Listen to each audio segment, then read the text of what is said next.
Hello everyone, good morning, good morning. Ito, dito tayo mga guys sa construction site. Ating susulyapan muli ang mga manggagawang mga pintor, buhay pintor mga idol. Buhay pintor muna tayo ngayong umaga. This is my video for today, buhay ng mga pintor.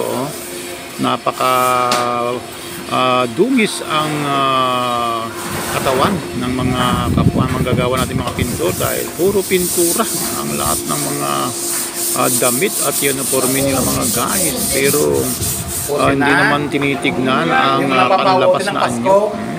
Hindi yung panlabas na anyo mga guys ang ating tinitignan sa panahon ngayon. Kahit na madumi ang mga uniforme sa pagtatrabaho, pagpipintura, ay talaga namang marangal po sa bawat puso't isipan natin. Kaya ito, ating pinagmamalaki ang mga kapwa natin ang gagawa ng mga pintor sa araw na ito. This is my video for today mga guys.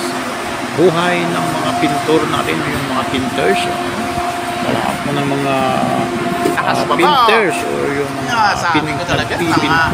Overall talaga namang ipinagmamalaki natin sa buong daigdig. Hindi ka pa nag-spray ka? Ang mga kaibigan Hindi ka pa nag-spray? ng mga pintor at kahit na malikabok, kahit na maraming pintura na kumakapit sa ating mga damit, ay talaga namang hindi na natin kinakahiya.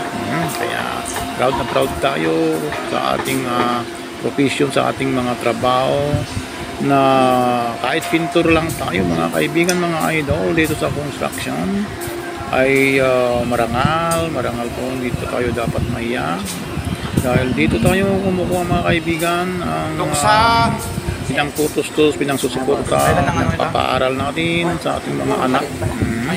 At ito po ay wala po tayong tinatapakan, wala po tayong inagrabiyado, wala tayong inaapi, wala tayong sinasaktan, at wala tayong inaaway dito. Trabaho lang po tayo mga guys, mga kaibigan.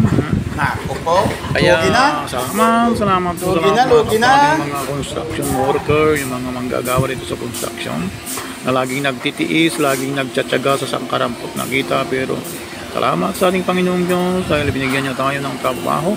Mabuhay po ang mga pintor. God bless you all, God bless us all, and more blessing everyone. Salamat po. This is my video for today, buhay ng mga pintor. Ayan mga kaibigan, thank you very much. Bye bye. Bye bye mga idol. Thank you.